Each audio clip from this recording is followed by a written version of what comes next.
فلا هادي له ونشهد أن لا إله إلا الله وحده لا شريك له ونشهد أن سيدنا ونبينا ومولانا محمد عبده ورسوله أما بعد فأعوذ بالله من الشيطان الرجيم بسم الله الرحمن الرحيم فهل ينظرون إلا الساعة أن تأتيهم بغتة فقد جاء أشراطها فأنى لهم إذا جاءتهم ذكراهم صدق الله مولانا العظيم وصدق رسوله النبي الكريم ونحن على ذلك لمن الشاهدين والشاكرين والحمد لله رب العالمين أما بعد عزیز دوستوں، میرے محترم بزرگوں اور میری محترم بہنوں، اللہ کے فضل و کرم سے یہ نیا سلسلہ علامات قیامت کا پچھلے ہفتے سے شروع کیا ہے۔ آج اس سلسلے کا دوسرا درس ہے۔ پچھلے درس میں ہم نے یہ باتیں کی تھیں کہ علامات قیامت پڑھنے کے مقاصد کیا ہیں، فائدے کیا ہیں، اور علامات قیامت پڑھنے کے دوران ہمارے اصول کیا رہیں گے، علامات قیامت کو دور حاضر پر تطبیق کرنے کے اصول کیا ہیں اور کس طرح تطبیق کیا جائے گا، اور آخری بات یہ کہ ہماری ترتیب کیا ہوگی۔ تو میں نے عرض کیا ترتیب ہماری یہ ہوگی کہ کوشش یہ کی جائے گی کہ اللہ کے نبی صلی اللہ علیہ وسلم کے جو قریب کے واقعات ہیں ان کو پہلے، پھر اس کے بعد جتنے واقعات آتے جائیں آہستہ آہستہ آگے جاتے رہے۔ کوشش تو یہی ہوگی، یہ ترتیب رہے۔ البتہ بہت سارے واقعات ایسے ہیں جس میں تیقن سے، یقین سے کچھ کہنا مشکل ہے کہ یہ واقعہ پہلے پیش آیا یا یہ واقعہ بعد میں پیش آیا۔ بہرحال کوشش یہی رکھیں گے اور انشاءاللہ یہی ترتیب رہے گی۔ آج 3-4 علامتیں پڑھنا مقصد ہے۔ تو سب سے پہلی اور دوسری علامت ہے محمد صلی اللہ علیہ وسلم کی بعثت اور آپ کی وفات۔ آپ صلی اللہ علیہ وسلم کا دنیا میں تشریف لانا، رسالت لے کے آنا، آخری نبی کے طور پر آنا اور آپ کی وفات ہونا۔ ایک مرتبہ محبت سے درود شریف پڑھ لیں۔ اللہم صلی علی محمد وعلی آل محمد کما صلیت علی ابراہیم وعلی آل ابراہیم انک حمید مجید۔ اللہم بارک علی محمد وعلی آل محمد کما بارکت علی ابراہیم وعلی آل ابراہیم انک حمید مجید۔ علامت نمبر 1، محمد صلی اللہ علیہ وسلم کی بعثت۔ حضرت ابو ہریرہ رضی اللہ تعالیٰ عنہ سے روایت ہے کہ نبی صلی اللہ علیہ وسلم نے فرمایا بعثت انا والساعۃ کہاتین، مجھے اور قیامت کو اتنا قریب بھیجا گیا ہے جیسے یہ 2 انگلیاں۔ آپ نے یوں کر کے دکھایا، 2 انگلیاں ملا کر، جیسے یہ 2 انگلیاں ملی ہوئی ہیں، اتنے قریب ہم لوگ ہیں کہ ان 2 انگلیوں کے درمیان آپ کو کتنا فاصلہ نظر آ رہا ہے، بہت تھوڑا۔ اسی طرح میرے اور قیامت کے درمیان بس اتنا ہی فاصلہ رہ گیا ہے جتنا ان 2 انگلیوں کے درمیان۔ صحیح بخاری کی روایت ہے۔ ایک اور روایت میں بھی یہ بات ایسی آئی ہے کہ جس سے ثابت ہوتا ہے کہ اللہ کے نبی صلی اللہ علیہ وسلم کے بعد قیامت بہت قریب ہے، اور وہ روایت شعب الایمان بہقی کی ہے کہ آپ صلی اللہ علیہ وسلم نے فرمایا انا الحاشر، میں حاشر ہوں، یعنی لوگوں کو میرے پیچھے جمع کیا جائے گا، میرے آنے کے بعد لوگوں کا جمع ہوگا۔ کیا معنی؟ یعنی قیامت کا دن میرے آنے کے بعد آ جائے گا، اور میرے بعد اور قیامت کے دن کے درمیان کوئی زیادہ وقفہ نہیں رہے گا۔ یہی بات اور بھی بہت سارے قرائن سے ثابت ہوتی ہے۔ مثلا جن آیات اور احادیث میں بکثرت آپ کی ختم نبوت کا ذکر ہے کہ محمد صلی اللہ علیہ وسلم کے بعد کوئی نبی نہیں آنے والا، آپ پر رسالت ختم ہو گئی، آپ آخری نبی ہیں، آخری نبی آ چکا، اس کے بعد کوئی نبی نہیں آیا، اور یہ نبی ساری امت کے لیے نبی آیا، جس نے اس کو مانا وہ بہت جلد اپنی جنت دیکھے گا، اور جس نے نہیں مانا وہ بہت جلد اپنی جہنم دیکھے گا۔ قرآن مجید میں اللہ تعالیٰ کا ارشاد ہے وَمَا كَانَ مُحَمَّدٌ أَبَا أَحَدٍ مِّن رِّجَالِكُمْ وَلَٰكِن رَّسُولَ اللَّهِ وَخَاتَمَ النَّبِيِّينَ وَكَانَ اللَّهُ بِكُلِّ شَيْءٍ عَلِيمًا، محمد تم میں سے کسی کے باپ نہیں ہیں لیکن اللہ کے رسول اور آخری نبی ہیں۔ اسی طرح بکثرت روایات میں بھی ایسے آئے کہ آپ نے فرمایا، اور یہ ظاہر امت کا متواتر عقیدہ ہے کہ اللہ کے نبی صلی اللہ علیہ وسلم آخری نبی ہیں۔ اگر کوئی آپ کے بعد کسی نبی کو مانے گا دجال ہے، کافر ہے، کذاب ہے، اور آگے جا کے ہم پڑھیں گے آپ صلی اللہ علیہ وسلم نے فرمایا بھی تھا کہ میری امت میں 30 دجال کذاب ایسے آئیں گے جو یہ دعویٰ کریں گے کہ میں نبی ہوں، اور آپ نے فرمایا سن لو میں آخری نبی ہوں، میرے بعد کوئی نبی نہیں آئے گا۔ تو اس روایت میں بھی آپ نے فرمایا میں آخری نبی ہوں، میرے بعد اب کوئی اور نبی نہیں آنے والا، انا خاتم النبیین لا نبی بعدی۔ دنیا کو اللہ تعالیٰ نے کس لیے بنایا ہے؟ ہدایت کے لیے، اور ہدایت کے لیے دنیا کی مثال ایسی ہے جیسا کہ ایک بچے کی مثال ہوتی ہے۔ ایک بچہ چھوٹا ہوتا ہے، پیدا ہوتا ہے، اس کے تقاضے اور ہوتے ہیں، اس کی غذا اور ہوتی ہے، اس کا کھانا پینا اور ہوتا ہے، اس کا لباس اور ہوتا ہے، اس کو دودھ پلایا جاتا ہے، اس کو چھوٹے چھوٹے کپڑے پہنائے جاتے ہیں، جب تھوڑا بڑا ہوتا ہے اس کے کپڑے بھی بدل جاتے ہیں، اس کے تقاضے کھانا پینا بدل جاتا ہے، اور بڑا ہوتا ہے وہ بھاگنے دوڑنے والا ہوتا ہے، اس کی تعلیم کی فکر ہوتی ہے، اس کو پڑھایا جاتا ہے، اور بڑا ہوتا ہے اور سمجھنے والا۔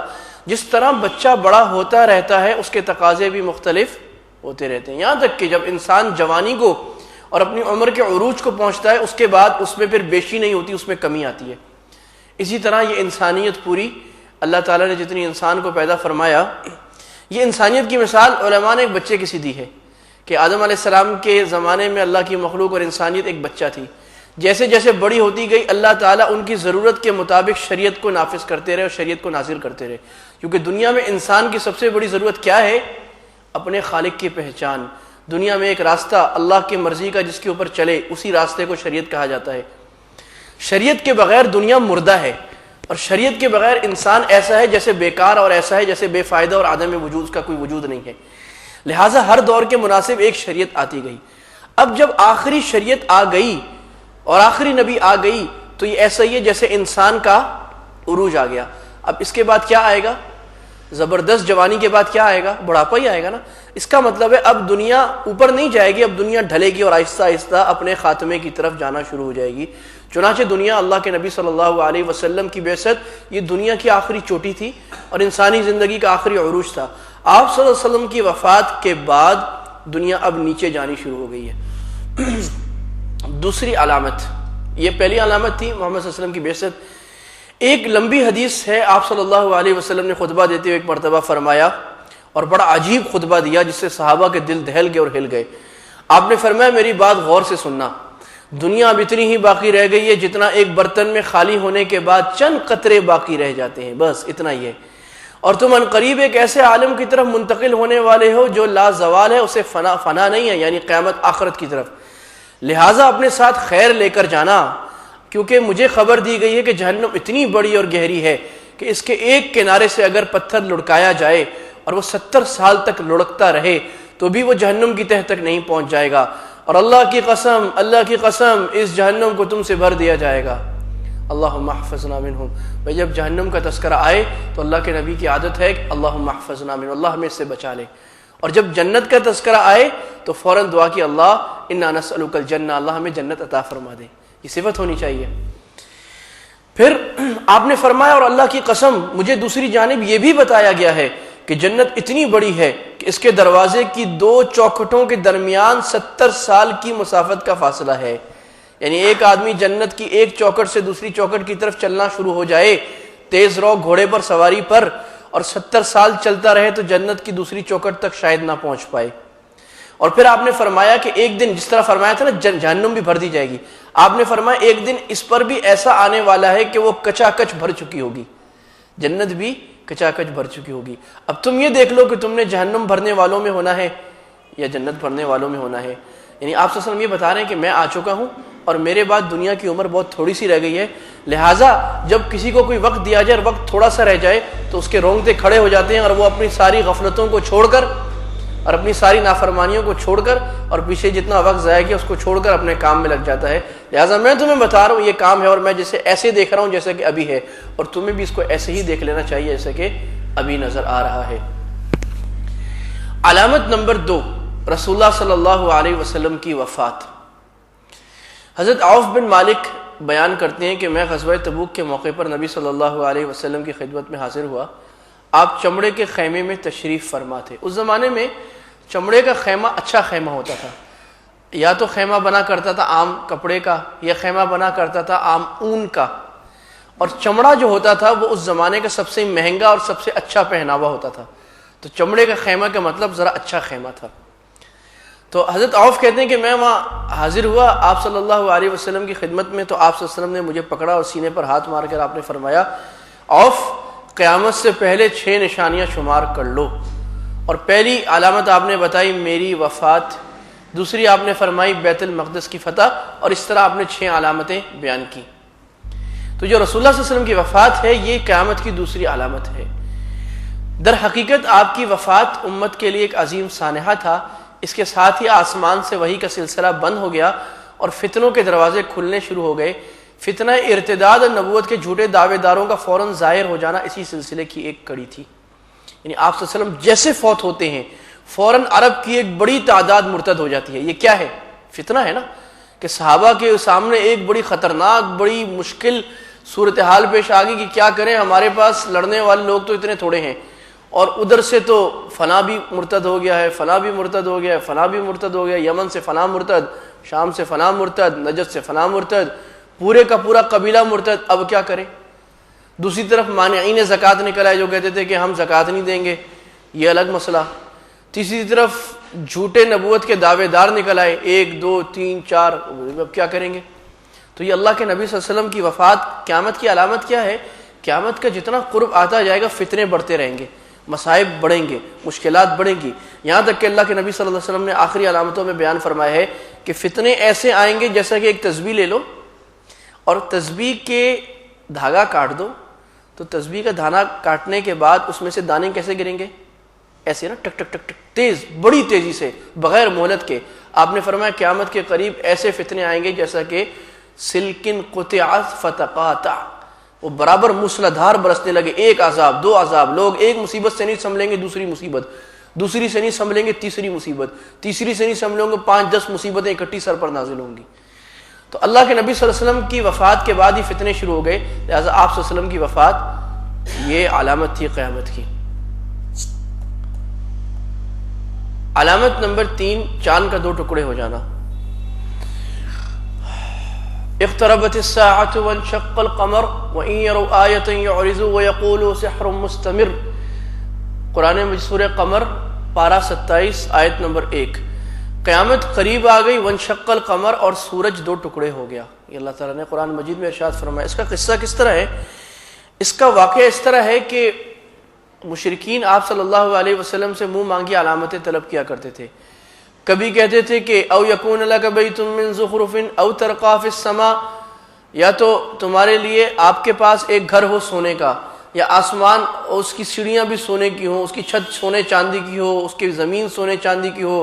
او ترقی فی السماء، یا آسمان پر چڑھ جائیں، آسمان سے چڑھ کر ہمارے سامنے صحیفے لے کے آئیں. وتفجر الانہار خلالہا تفجیرا، مکہ کے اندر نہریں بہائیں، اس نہروں سے مکہ کے اندر کیا کریں کہ کھجور اور انگور کے باغات لگا کے دکھائیں. یہ طرح طرح کے مطالبے. تو اللہ کے نبی صلی اللہ علیہ وسلم کا دل تو یہ ہوتا تھا کہ اللہ تعالیٰ سارے معجزے دکھا دے تاکہ ممکن ہے کہ معجزے دیکھنے سے کافر ایمان لے آئیں. لیکن اللہ تعالیٰ فرماتے تھے میرے نبی سارے معجزے دکھانے کا ان کو فائدہ نہیں ہے، کیونکہ معجزے مانگنے سے ان کا مطلب ماننا نہیں ہے، بلکہ معجزے دکھانے سے، دیکھنے سے اور مطالبہ کرنے سے ان کا مقصد یہ ہے کہ آپ صلی اللہ علیہ وسلم کو عاجز کرنا، کہ آپ 10 معجزے دکھائیں گے 10 اور مانگیں گے، آپ 10 اور دکھائیں گے 20 اور مانگیں گے. انہوں نے ماننا نہیں ہے بلکہ انہوں نے عاجز کرنا ہے. لیکن بہرحال بعض معجزے پھر بھی دکھا دیے گئے. اس میں ایک معجزہ یہ ہے انشقاق قمر کا. حضرت انس فرماتے ہیں کہ مکہ والوں نے آپ سے چاند کو 2 ٹکڑے کرنے کا مطالبہ کیا، تو یہ معجزہ مکہ میں 2 مرتبہ پیش آیا. پہلی مرتبہ کب آیا؟ پہلی مرتبہ یہ آیا کہ عبداللہ بن مسعود روایت کرتے ہیں آپ صلی اللہ علیہ وسلم نے فرمایا ہم رسول اللہ صلی اللہ علیہ وسلم کے ساتھ منا میں تھے کہ جب آپ کی انگلی کا اشارہ کرنے سے چاند 2 ٹکڑے ہو گیا، ایک حصہ پہاڑ کے اس طرف اور دوسرا پہاڑ کے دوسری طرف چلا گیا. تو آپ صلی اللہ علیہ وسلم نے فرمایا اشہدو، گواہ ہو جاؤ، تمہارا منہ مانگا معجزہ دکھایا گیا ہے. جب آپ نے دکھا دیا تو انہوں نے کہا اوہو ان ھذا لساحر کذاب، یہ تو اتنا بڑا جادوگر ہے کہ اس کا جادو تو آج چاند پر بھی چل گیا. پہلے بھی کہتے، پہلے کہا ہمیں چاند 2 ٹکڑے کر کے دکھاؤ فوراً مان لیں گے. اب جب اللہ کے نبی نے کر کے دکھا دیا تو کہتے ہیں اوہو یہ تو اتنا بڑا جادوگر ہے، اس کا جادو چاند پر بھی چل گیا. تو اللہ تعالیٰ نے فرمایا میرے نبی میں ان کے منہ مانگے معجزے نہیں دکھاؤں گا. وقالوا لولا انزل علیہ آیۃ من ربی، وہ کہتے تھے اب ہمارے منہ مانگے، پھر اور معجزے مانگنے شروع کر دیے. تو اب اعتراض بھی کیا، دیکھا ہم نے فلاں معجزہ مانگا وہ نہیں دکھایا. تو اللہ تعالیٰ نے قرآن مجید میں ذکر کیا کہ یہ کہتے ہیں اور اعتراض کرتے ہیں کہ وہ جو ہم نے معجزہ مانگا تھا وہ کیوں نہیں دکھایا گیا. تو اللہ تعالیٰ نے اس کا جواب دیا. جواب مختلف انداز میں مختلف جگہوں کا دیا ہے، اور جواب یہ دیا ہے کہ ان اللہ قادر علی ان ينزل آیہ ولکن اکثرهم لا یعلمون، اللہ تو قادر ہے جو معجزہ دکھانا چاہے دکھا سکتا ہے، لیکن یہ لوگ ایمان لانے والے نہیں ہیں. اور اسی اللہ تعالیٰ نے اپنے نبی صلی اللہ علیہ وسلم کو فرمایا میرے نبی آپ کو کیا معلوم اگر میں منہ مانگا معجزہ دکھا دوں ایمان لائیں گے، مجھے پتہ ایمان نہیں لائیں گے، ایمان نہیں لانا۔ تو بہرحال یہ ان کا تعنت تھا۔ یہاں سے مقصد یہ ہے، علماء نے لکھا ہے کہ ایمان کی بنیاد کس چیز پر ہونی چاہیے؟ ایمان کی بنیاد معجزات پر ہونی چاہیے، کرامات پر ہونی چاہیے، یا ایمان کی بنیاد قرآن و حدیث کے مضبوط اصولوں پر ہونی چاہیے؟ تو علماء نے لکھا ہے کہ جس معجزے کی بنیاد، پہلی بات تو معجزے کو دیکھ کر ایمان لانے والے لوگ ہیں بہت کم۔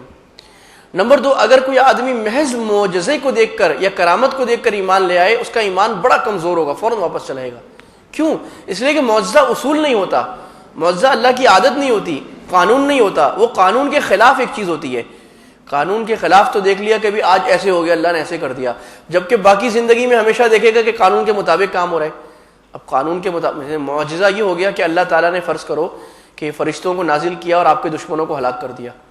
اب کوئی آدمی اس کو دیکھ کر ایمان لے آیا۔ ہمارے بعض لوگ کہتے ہیں نا کہ بھئی ایسے کیوں نہیں ہوتا، اگر دنیا میں اللہ ایسے دکھا دے سارے کافر مسلمان ہو جائیں گے، یہ ہو جائے گا، وہ ہو جائے گا۔ تو اگر کوئی مسلمان ہو بھی جائے معجزے سے ہی تو ایک آدھ دفعہ ہوگا نا، ہر مرتبہ تو نہیں ہوگا اللہ ہر مرتبہ فرشتوں کو نازل کرے اور امریکہ پر عذاب آئے اور تباہی آئے، کبھی کبھی ہوگا۔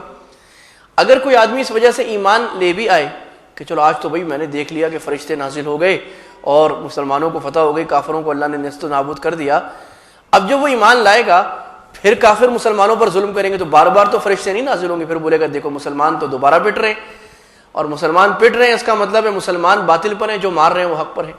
لہٰذا یہ کبھی بھی معجزہ حق کو ماننے کی علامت نہیں ہوتی۔ حق کو ماننے کی علامت کیا ہوتی ہے؟ قرآن و حدیث کی مضبوط نصوص، اللہ تعالیٰ کی وعد و وعید پر یقین کہ اللہ ہی ایمان والوں کو فتح دے گا، اور فتح ایمان والوں ہی کی ہے، اور کامیابی ایمان والوں ہی کو ملے گی، اور کافر بالآخر ذلیل و رسوا ہوں گے۔ اور اگر دنیا میں مسلمانوں کو عزت نہ بھی مل سکی تو والعاقبۃ للمتقین، آخرت تو ہے ہی مسلمانوں کی، وہاں تو ملنا ہی ہمیں ہے۔ ہمیں یقین ہے اللہ کا وعدہ آئے گا، دیر ہو سکتی ہے، اندھیر نہیں ہو سکتی، اللہ کا وعدہ آئے گا۔ اور اللہ کافروں کو جو یہ کھلا رہا ہے، پلا رہا ہے، اور ان کو اللہ تعالیٰ دنیا پر ظاہری غلبہ دے رہا ہے، یہ اللہ ان کی رسی ڈھیلی کر رہا ہے۔ فَمَهِّلِ الْكَافِرِينَ أَمْهِلْهُمْ رُوَيْدًا، پھر جب اللہ آئے گا أَتَى أَمْرُ اللَّهِ فَلَا تَسْتَعْجِلُوا، اللہ کا حکم آئے گا جلدی طلب نہیں کرو۔ اقتربت الساعة وانشق القمر، قیامت قریب آ گئی، سورج دو ٹکڑے ہو گیا۔ اقترب للناس حسابهم وهم في غفلة معرضون، قیامت قریب آ گئی اور لوگ ابھی تک غفلت میں پڑے ہیں۔ اللہ کہہ رہے قیامت قریب آ گئی، وَهُمْ فِي غَفْلَةٍ مُعْرِضُونَ مَا يَأْتِيهِم مِّن ذِكْرٍ مِّن رَّبِّهِم مُحْدَثٍ إِلَّا اسْتَمَعُوهُ وَهُمْ يَلْعَبُونَ، جب بھی اللہ تعالیٰ کوئی تکوینی نشانی یا کوئی تشریعی نشانی، اللہ کا کوئی حکم نازل ہو یا اللہ کی کوئی علامت، کوئی قدرت ظاہر ہو جائے تو کیا کہتے ہیں؟ وَهُمْ يَلْعَبُونَ، یہ بھی ایسے ہی ہے، یہ بھی ایسے ہی ہے، اس میں الٹے سیدھے تبصرے شروع کر دیتے ہیں۔ دوسری بات یہ ہے کہ معجزہ تو خرق عادت ہے، لیکن دنیا ساری کی ساری اللہ تعالیٰ کی نشانی ہے، اور دنیا کی ہر چیز میں اللہ تعالیٰ کی نشانی پنہا ہے۔ گلستان میں جا کے ہر ایک گل کو دیکھا، تیری ہی سی رنگت، تیری ہی سی بو ہے۔ وَإِن تَعُدُّوا نِعْمَةَ اللَّهِ لَا تُحْصُوهَا، اللہ کی نعمتوں کو شمار کرتے چلے جاؤ، عمر نوح تمہیں لگ جائے اور تمہیں بلا کا حافظہ لگ جائے، بلا کی بصیرت لگ جائے، ساری زندگی اللہ تعالیٰ کی نعمتیں شمار کرتے چلے جاؤ، اللہ کی نعمتوں کو شمار نہیں کر سکتے۔ کسی آدمی کو آدم علیہ السلام کے ساتھ پیدا کیا جاتا اور وہ قیامت کے آخر تک زندہ رہتا اور اللہ کی علامتیں شمار کرنا شروع کرتا اور ساری دنیا کے درختوں کو قلم بنا دیتا، ساری دنیا کے سمندروں کو سیاہی بنا دیتا اور لکھتا رہتا۔ اللہ فرماتے نفدت کلمات اللہ کی تعریف میں پوری نہیں کر سکتا۔ ایک روٹی کا ٹکڑا دیکھ لو نا، علامہ آلوسی نے بڑی زبردست مثال دی ہے روح المعانی میں۔ علامہ آلوسی فرماتے ہیں کہ ایک روٹی کا ٹکڑا دیکھ لو اور نہیں دیکھو، یہ جو روٹی کا ٹکڑا جب منہ میں ڈال رہے ہو نا، ذرا ڈالنے سے پہلے 2 منٹ یا 1 لمحہ رک چاہیے، اور یہ دیکھیے کہ یہ روٹی کا ٹکڑا مجھ تک پہنچا کیسا ہے اور اس پر مدار کتنے بڑے ہیں۔ ہم جب چھوٹے تھے تو اردو کی کتاب میں ایک کہانی تھی، روٹی کی کہانی، اس میں یہ ہوتا ہے کہ ایک آدمی، وہ ایک بچہ ہوتا ہے، وہ روٹی منہ میں ڈال رہا ہوتا ہے تو روٹی اس کو کہتی ہے ٹھہرو میں تمہیں کہانی سناؤں، میں تم تک کیسے پہنچی۔ تو اس نے ابتدا کی ہوتی ہے وہاں سے کہ مالی نے بیج بویا اور بیج بونے کے بعد پھر مجھ پر پانی ڈالا، پھر ہل چلایا، پھر گوڈی کی، پھر مجھے دیکھتا رہا، پھر مجھ پر کھاد ڈالی، پھر اتنا عرصہ پورا سال میرا خیال رکھتا رہا، پھر میری کوپل نکلی، پھر میں بڑی ہوئی، پھر میں تنا بنی، اس کے بعد میں بڑی ہو گئی، میں لہلانے لگی، پھر میں پیلی ہو گئی، پھر مجھے کاٹا گیا، پھر مجھے چھانٹا گیا، پھر یہ سارے پروسیس جتنے ہیں وہ سارے لکھ کر پھر مجھے الگ لایا گیا، پھر مجھے پیسا گیا، پھر مجھے گوندا گیا، پھر میری روٹی بنائی گئی، میں تم تک پہنچی ہوں۔ اتنے سارے کام ہوئے، اتنے ساری چیزوں کو اللہ نے خدمت میں لگایا، کس کے لیے؟ ہمارے لیے۔ لیکن علامہ راضی نے کہا ہے بات یہاں سے شروع نہیں ہوتی، بات بہت پیچھے سے شروع ہوتی ہے۔ بات یہاں سے شروع ہوتی ہے کہ زمین میں اس وقت تک فصل اگ نہیں سکتی جب تک کہ دنیا کے سارے نظام اللہ تعالیٰ کی طاقت کے مطابق نہ چل رہے ہو، ساری دنیا بالکل صحیح نظام پر چل رہی ہو، تب روٹی کا ایک دانہ نکلے گا، ورنہ ایک دانہ بھی گندم کا نہیں نکل سکتا۔ ہوا معتدل ہو، گرمی جتنی ہونی چاہیے اتنی ہو، سردی جتنی ہونی چاہیے اتنی ہو، آسمان اپنی جگہ پر ہو، پھٹے نہ، آسمان سے سورج کی کوئی غلط شعاع زمین پر نہ آئے۔ سورج کی 7 قسم کی شعائیں آ رہی ہیں، اور اس میں ایک شعاع ایسی ہے جو پوری آتی ہے، 3 شعائیں ایسی ہیں جن کو آسمان روک لیتا ہے، 3 شعائیں ایسی ہیں جن کو آسمان فلٹر کر کے نیچے رکھتا ہے۔ ان شعاؤں کا برا اثر اوپر، اچھا اثر نیچے۔ زمین کے باہر اتنی زبردست ٹھنڈک ہے، اگر وہ زمین کے اندر ایک لمحہ آ جائے پوری زمین جامد ہو جائے۔ سورج کی ایک مضر کرن اگر زمین کے اندر آ جائے زمین جل کر کوئلہ ہو جائے۔ پھر آب و ہوا ٹھیک رہے، جن علاقوں میں آب و ہوا خراب ہے وہاں گندم نہیں ہوتی۔ صحرائی زمین نہ ہو، اگر صحرائی مٹی ہے نہیں ہوگا۔ بنجر زمین نہ ہو، بنجر زمین ہے پھر بھی نہیں ہوگا۔ لوگ صحت والے ہوں، محنت والے ہوں، عقل والے ہوں، سمجھ والے ہوں، اس کے لیے مناسب آلات ہوں۔ اللہ نے گائیں پیدا کی، بھینسیں پیدا کی، ہل چلانے کے لیے آلات دیے، انسان کو عقل دی، سمجھ دیا، فہم دیا کہ کس طرح روٹی بنانی ہے، کس طرح گندم نکالنا ہے، کس طرح اس کو تھریشنگ کرنی ہے، کس طرح اس کا یہ کام کرنا ہے، کس طرح آٹا بنانا ہے، کس طرح روٹی بنانی ہے۔ اتنی ساری دینوں کو اللہ تعالیٰ نے ہمارے کام میں لگایا، مسخر کیا، پھر جا کر ایک روٹی کا نوالا آتا ہے۔ ایک بات ہو گئی، یہاں بھی بات ختم نہیں ہوتی۔ پھر آگے دیکھو، یہ جو ایک روٹی کا نوالا منہ میں جاتا ہے، یہ ایک روٹی کا نوالا منہ میں جانے کے بعد پھر کیا ہوتا ہے؟ پھر پوری جسم کے سارے نظام حرکت میں آ جاتے ہیں۔ اگر جسم کا کوئی ایک نظام بھی خراب ہو، پورا نظام جو بنیادی نظام ہے، روٹی صحیح ہضم نہیں ہوگی۔ ہضم ہوگی بھی تو بیماری پیدا کرے گی، وہ صحت کی بجائے بیماری پیدا کرے گی، وہ گوشت اور مفید چیز بنانے کی بجائے چربی پیدا کرے گی، گیسیں پیدا کرے گی، بدہضمی ہو جائے گی، جسم خراب ہو جائے گا۔ ڈاکٹر منع کر دیں گے روٹی نہیں کھا سکتے، یہ نہیں کر سکتے، وہ نہیں کر سکتے۔ پیٹ کا ایک نظام خراب ہو جائے، گردہ خراب ہو جائے، جگر خراب ہو جائے، خون کا دوران خراب ہو جائے، سانس آنا دینا بند ہو جائے۔ ایک مرتبہ حضرت موسیٰ علیہ السلام نے اللہ سے پوچھا، اللہ آپ کی سب سے ادنا نعمت کون سی ہے، ادنا نعمت دنیا میں؟ تو اللہ نے کہا تنفس، سانس لو۔ میں نے سانس لیا، کہا یہ میری دنیا کی سب سے ادنا نعمت ہے، بڑی نعمتیں تو اور ہیں۔ دماغ آدمی کا سلامت ہو، دل سلامت ہو، اعضاء سلامت ہو، دانت 32 دانت سلامت ہو۔ یہ ایک دانت 1 لاکھ روپے کا لگتا ہے آج کل، تو 32 لاکھ کے تو ہم دانت لگائے بیٹھے ہیں، اور وہ جو نیا دانت لگے 1 لاکھ کا وہ بھی اس دانت جیسا نہیں ہوگا، وہ بھی اس سے خرابی ہوگا۔ اور یہ جگر کا ٹرانسپلانٹ کم از کم 1 کروڑ روپے کا ہو رہا ہے آج کل، تو 1 کروڑ کا تو ہم جگر لے کے بیٹھے ہیں، اور گردے کتنے کے لے کے بیٹھے ہیں۔ اور دل کی اگر مشین لگائی جائے تو پورے کمرے جتنی مشین دل کو چلانے کے لیے چاہیے ہوگی۔ اگر دل کا وہ نظام ہو جو اللہ نے بنایا ہے پھر بھی وہ نظام پورا نہیں ہو سکے گا۔ جتنا خون انسان کے اندر دوڑتا ہے، جو اللہ نے پیپ رکھی ہے، خون رکھے ہیں، جو بون میرو رکھی ہے، مک رکھی ہے، جو نسیں رکھی ہیں، یہ ساری چیزیں سلامت ہوں تو روٹی کا ایک ٹکڑا صحیح ہضم ہو سکتا ہے، اور انسان بن سکتا ہے، زندہ رہ سکتا ہے۔ ایک نظام بھی خراب ہو جائے تو انسان، اللہ کہتے ہیں اتنی علامتیں دیکھ کر بھی اے ناشکرے، اے بے وقوف، تجھے سمجھ نہیں آتی کہ اللہ ہی بنانے والا، اور معجزات طلب کرتے ہو، اور کہتے ہو نشانیاں دکھاؤ، اور کیا نشانی چاہیے تمہیں؟ تو بصیرت اللہ تعالیٰ اس لیے مزید نشانیاں نہیں دکھاتے۔ اللہ کہتے ہیں کہ آپ کہتے ہو خرق عادت چیزیں ہو جائیں، انسان سوچتا ہے یہ دکھا دے اللہ، یہ دکھا دے، آج فیصلہ ہو جائے حق و باطل کا۔ تو فیصلہ تو اللہ نے کیا ہوا ہے، جو بصیرت والا ہے، نظر والا ہے، عقل و دانش والا ہے، جس کے اندر تھوڑی سی بھی عقل و سمجھ ہے، وہ تو سمجھ رہا ہے کہ یہ اللہ ہی ہے سب کچھ کرنے والا۔ کیا دنیا میں کوئی بازار، کوئی مارکیٹ ایسی ہے جہاں مال بھی خود بخود آ جائے، گاہک بھی خود بخود آ جائیں، بک بھی خود بچ جائے، نفع بھی خود بخود آ جائے؟ دنیا میں کوئی فیکٹری کارخانہ ایسا ہے کہ جس میں مزدور بھی نہ ہو اور مشینیں بھی نہ ہوں، اور یا مشینیں ہوں خود بخود مشینیں بن جائیں، خود بخود مشینیں چل جائیں، خود بخود کپڑا ڈل جائے، دھاگا ڈل جائے، کپڑا نکل جائے، کپڑا ڈائی ہو جائے؟ دنیا میں کوئی نظام ایسا ہے؟ کوئی ایک نظام بھی ایسا نہیں چلتا۔ تو یہ اتنا بڑا نظام اللہ چلا رہا ہے، اس سے بڑی اور علامت کیا چاہیے؟ اللہ فرما رہے اقترب للناس اقتربت الساعہ، اتنی ساری نشانیاں میں نے دکھا دی، قیامت قریب آ رہی ہے، یہ سب سے بڑی نشانی ہے قیامت کے قریب آنے کی، لیکن پھر بھی انسان فی غفلت معرضون، غفلت میں بیٹھے ہیں، اللہ سے لو لگائے بجائے شیطان کی طرف لو لگا کے بیٹھے ہیں۔ پہلی علامت کیا ہے؟ اللہ کے نبی صلی اللہ علیہ وسلم کی بعثت. دوسری علامت وفات. تیسری علامت چاند کا 2 ٹکڑے ہونا. چوتھی علامت صحابہ کرام رضوان اللہ علیہم اجمعین کا اس دنیا سے اٹھ جانا. اللہ کے نبی صلی اللہ علیہ وسلم نے یہ بات فرمائی تھی کہ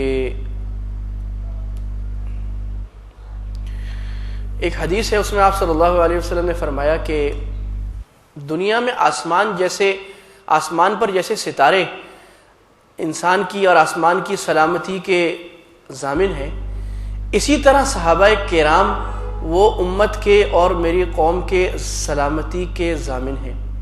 ٹھیک ہے؟ کیسے؟ یعنی ستارے جب تک آسمان پر ہوں اور ستارے آسمان پر برقرار ہوں، اس کا مطلب یہ دنیا قائم ہے. اور اگر ستارے چلے جائیں تو اس کا مطلب یہ ہے کہ دنیا اور ستارے اگر جھڑ جائیں، اور ستارے جب جھڑ کے گر جائیں گے اس وقت کیا آ جائے گی؟ قیامت آ جائے گی نا. تو اللہ کے نبی صلی اللہ علیہ وسلم یہ فرما رہے ہیں کہ آسمان کے ستارے آسمان کے لیے امن و سلامتی کی ضمانت ہیں. جب ستارے ختم ہو جائیں گے تو قیامت آ جائے گی جس کا وعدہ کیا گیا ہے. اسی طرح آپ نے فرمایا کہ میرے صحابہ بھی امت کے لیے امن و سلامتی کے ضامن ہوں گے. میں صحابہ کے لیے امن و سلامتی کا ضامن ہوں. جب میں چلا جاؤں گا تو صحابہ پر وہ حالت آ جائے گی جس کا ان سے وعدہ کیا گیا. کیا مطلب؟ کہ صحابہ پر بھی مشکلات آئیں گی، اور ایک وقت ایسا آئے گا کہ صحابہ کی بھی آپس میں لڑائی ہوگی. اس کی علامت آگے آئے گی، صحابہ کی آپس میں لڑائی ہونا، یہ بھی علامت ہے قیامت کی. تو آپ نے فرمایا اس کے بعد یہ حالت بھی صحابہ پر آئے گی. پھر آپ نے فرمایا میرے صحابہ امن و سلامتی کے ضامن ہیں. جب وہ چلے جائیں گے تو امت کو وہ اختلاف و انتشار پیش آئے گا جس کا ان سے وعدہ کیا گیا ہے. چنانچہ امت پر جو بدعات کا اور مشکلات کا اور فتن کا اور نئے نئے فرقوں کا دروازہ کھلا ہے وہ صحابہ کے آنے کے بعد کھلا ہے. صحابہ کے زمانے میں نئے نئے فرقوں کو یہ موقع نہیں ملا تھا کہ وہ سر اٹھا سکیں.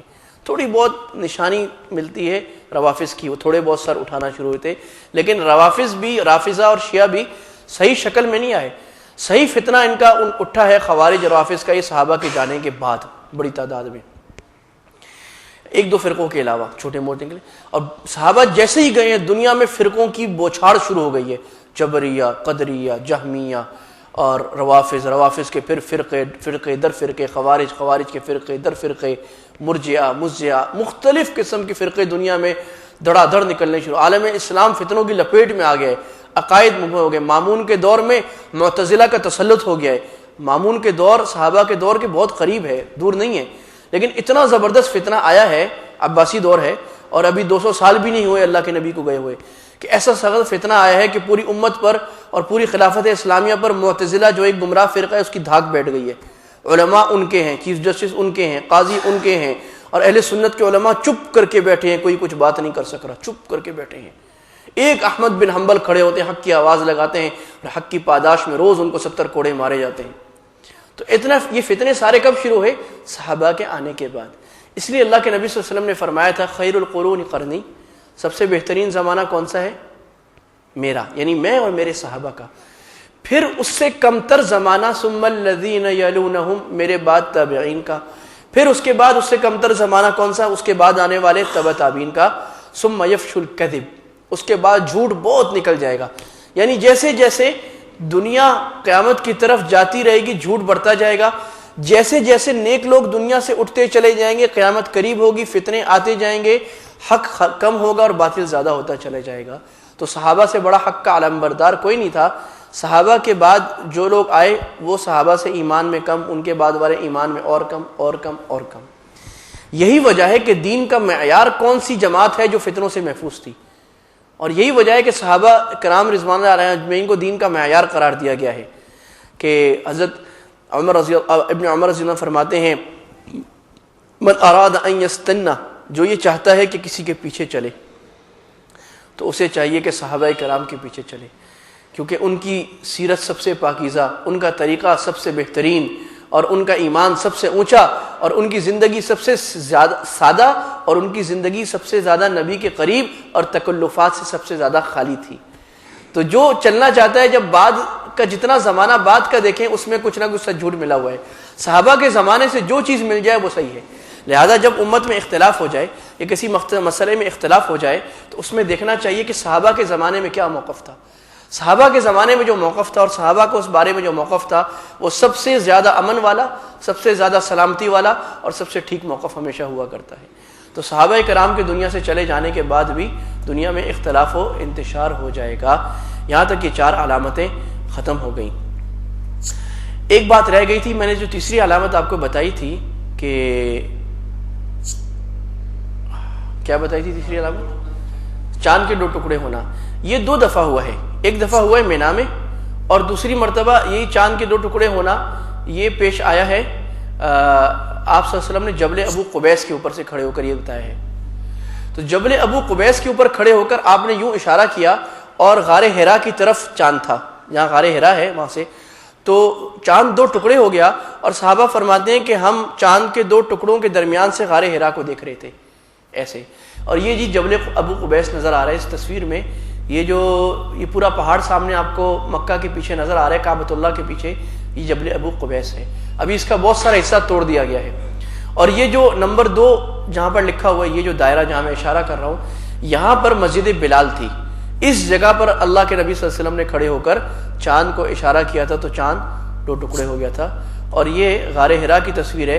تو صحابہ فرماتے ہیں کہ چاند کا ایک حصہ غار حرا کے اس طرف اور چاند کا ایک حصہ غار حرا کے دوسری طرف تھا، اور اس کے بعد آپ نے جب یوں اشارہ کیا تو اس کے بعد چاند دوبارہ مل گیا.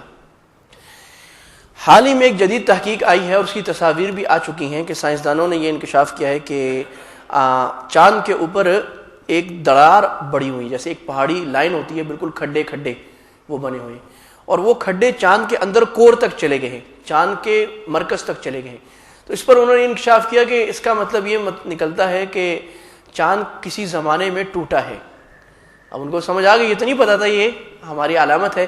بعد میں جب مسلمان علماء کو پتہ لگا، سائنسدانوں کو، انہوں نے کہا کہ یہ تو اللہ کے نبی صلی اللہ علیہ وسلم پہلے ہی بتا چکے ہیں اور کر چکے ہیں اور یہ قیامت میں آ چکا ہے، اور یہ قیامت کی ان علامتوں میں جو متواتر ہے، کیونکہ یہ قرآن میں آ چکی ہے نا.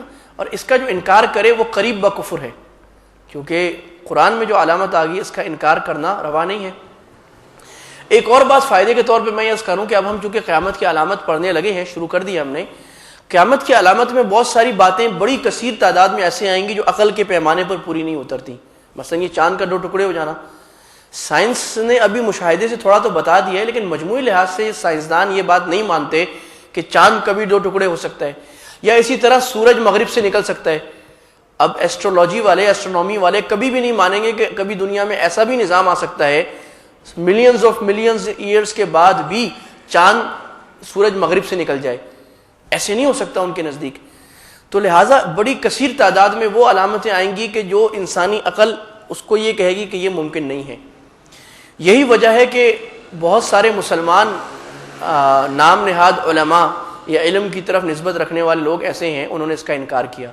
اور یہ معتزلہ کے بقیہ ماندہ اور معتزلہ کی کھائی ہوئی راکھ ہے، اور معتزلہ کے پھینکا ہوا گندم اور بھوسا ہے جو معتزلہ نے چبا کے پھینکا ہے. یہ وہ لوگ نکلے ہیں. معتزلہ میں نے آپ کو پہلے بتایا ہے یہ عقل پرست لوگ تھے جن کا تسلط مامون کے دور میں ہو گیا تھا. میں نے آپ کو بتایا ہر چیز کو عقل کے پیمانے پر تولتے تھے. جو بات ہماری عقل میں قرآن و حدیث کی آئے گی اسے مانیں گے، جو نہیں آئے گی نہیں مانیں گے. اب جب یہ علامتیں آئی ہیں اقتربت الساعہ مثلا، تو اس کی وہ لوگ تعویل کرتے ہیں. چنانچہ مصر میں ایک صاحب گزرے ہیں طہا حسین، اور طہا حسین کے استاد تھے محمد عبدہ، مفتی محمد عبدہ. مفتی محمد عبدہ وہ صاحب ہیں کہ انہوں نے مصر میں ایک تجدد کی تحریک نکالی. اپنے دور میں یہ بات کی، تقریباً یہ بات میں کر رہا ہوں آج سے 150 سال پہلے کی، 1880 1890 کی بات ہے. مفتی محمد عبدہ تو انہوں نے یہ کہا کہ جو علماء آج کل جس راستے پر چل رہے ہیں نا، حنفی شافی وغیرہ، یہ گمراہانہ راستہ ہے، یہ فضول راستہ ہے، فرسودہ ہے، بیکار ہے. دین میں تجدید کی ضرورت ہے، اجتہاد کی ضرورت ہے، نیا کام کرنا چاہیے، سب فرقوں کو ختم کرنا چاہیے، سلفی نیا سلفیت نکلنی چاہیے، تقلید بیکار ہے، تقلید کو اٹھا کے پھینکو، تقلید کا دور گیا، تحقیق کا دور آ گیا، اب ہم تحقیق کریں گے، ہم خود تحقیق کریں گے قرآن و حدیث سے، تقلید کو چھوڑ، یہ باتیں کی. تو محمد عبدہ صاحب کا ایک یہ موقع بھی بن گیا تھا کہ وہ بھی ذرا اس طرح مائل تھے کہ بہت سارے معجزات اور خرق عادت چیزوں کا انکار تو نہیں، تعویل کرتے تھے، جو کہ ہمارے یہاں انکار کے مترادف ہے. کبھی چاند 2 ٹکڑے ہو گیا، جن آگے نہیں، اصل میں جن کہتے ہیں وہ جسم کے اندر جو جراثیم ہوتے ہیں نا وہ جن ہوتا ہے اصل میں. اور جو ہے نا یہ چاند دو ٹکڑے ہونے کا مطلب یہ نہیں ہے دو ٹکڑے ہو گیا، بلکہ سے یہ مطلب ہے وہ مطلب ہے. اسی روش پر ہندوستان میں ہمارے ہاں کون چلا ہے بھائی؟ سر سید احمد خان، اور اس کے بعد منکرین حدیث عبداللہ چکڑالوی وغیرہ وغیرہ یہ لوگ چلے ہیں. تو انہوں نے آج بھی آپ کو بہت سارے لوگ ایسے ملیں گے. اب دیکھو جو فرقہ بھی ماضی میں کبھی نکلا ہے نا، ہم ابھی آگے جا کر سب فرقوں کو پڑھتے رہیں گے کہ یہ فرقہ نکلا، اس کا یہ فتنہ ہوا. خاص طور پر ابھی 1-2 لیکچر کے بعد انشاءاللہ اگلے سے اگلے لیکچر میں تفصیلی تذکرہ آئے گا خوارج کا. یہ بڑا ہی عجیب اور عبرت انگیز قصہ ہے، اور یہ اس دور میں بھی پہنچ رہے ہیں. یہ جتنے فرقے نکلے ہیں یہ ختم نہیں ہو گئے، ان کا نام ختم ہو گیا لیکن ان کا نظریہ ابھی تک چلتا آ رہا ہے. یہ گمراہی آج تک پھیلی آ رہی ہے. تو عقل پرستی ابھی تک چلی آ رہی ہے. جو لوگ بہت زیادہ سائنس پڑھ جاتے ہیں، بہت زیادہ دنیا میں ڈاکٹریٹ ہو جاتے ہیں، علوم شریعت سے اور صحیح علماء سے واقفیت نہیں ہوتی، تعلق نہیں ہوتا، وہ ایسی باتیں کرتے ہیں. یہ مولویوں کی باتیں ہیں جی، ایسے ہوتا ہے ایسے ہوتا ہے. ایسے کہاں ہوتا ہے آج کل؟ مول صاحب آج نیا دور ہے، سائنس بہت آگے چلی گئی ہے، سائنس نے ہر چیز سامنے کر دی ہے، تحقیق کر کے سامنے آ گئی. آپ مولوی صاحب چاند کے زمانے میں بھی، پرانے وہ پتھر کے زمانے میں بیٹھے ہیں. ابھی تو لوگ چاند پر چلے گئے ہیں. مولوی صاحب آپ ابھی یہاں کی باتیں کر رہے ہیں، تو چاند پر چلے گئے تو ہم کیا کریں پھر؟ یہ ہم چاند کو اٹھا کے نیچے لے آئیں، ہم بھی چاند پر جا کے مسجد بنا لیں، کیا کریں؟ لوگ چاند پر چلے گئے، آپ ابھی تک دنیا کی، تو ہم کس کی باتیں کریں پھر؟ لوگ چاند پر چلیں گے تو ہم نے کیا کرنا ہے آگے سے؟ لوگ چاند پر چلے جائیں، لوگ وینس پر چلے جائیں، یا لوگ آسمان کے سب ستاروں پر چلے جائیں، ہم نے تو وہی آواز لگانی ہے، لا الہ الا اللہ. اور کون سی آواز ہے؟ کوئی نئے کام تو نہیں ہے. ہاں اگر چاند پر چلے جائیں گے، ہم چاند کے احکام آپ کو بتا دیں گے کہ چاند میں اوقات نماز کیسے متعین کیے جائیں گے، وہ ہم آپ کو بتا دیں گے. اور چاند میں اگر مسجد بنائیں گے تو اس کا سمت قبلہ کیا ہوگا، یہ بھی ہم آپ کو بتا دیں گے. لیکن چاند کے پیچھے ہم دنیا کے احکام چھوڑ دیں، یہ کام تو نہیں ہونے والا. لہٰذا اس کا خیال رکھنا چاہیے کہ اللہ کے نبی نے جو بات کہہ دی اس کو ہم نے ماننا ہے. اور خاص طور پر جو علامت متواتر ہے، متواتر کا مطلب وہ ہے کہ جو قرآن میں آ گئی صریح، یا جو حدیث متواتر میں آ گئی، اس کو ماننا فرض ہے. اس کو نہ ماننے سے آدمی کافر بھی ہو سکتا ہے، ورنہ قریب بکفر تو لازماً ہو جائے گا. لہٰذا ہمارے ایمان، اور میں نے آپ کو پچھلے ہفتے عرض کیا تھا، یہ علامت قیامت جو ہے یہ ہمارے ایمان اور عقیدے کا حصہ ہے. اگر کوئی اس پر ایمان نہیں لائے گا، اس کا ایمان ناقص رہ جائے گا، اس کا عقیدہ خراب ہو جائے گا. اللہ تعالیٰ میں نے جو کہا، جو آپ نے سنا، اللہ ہم سب کو عمل کی توفیق عطا فرمائے. وآخر دعوانا الحمد للہ رب العالمین.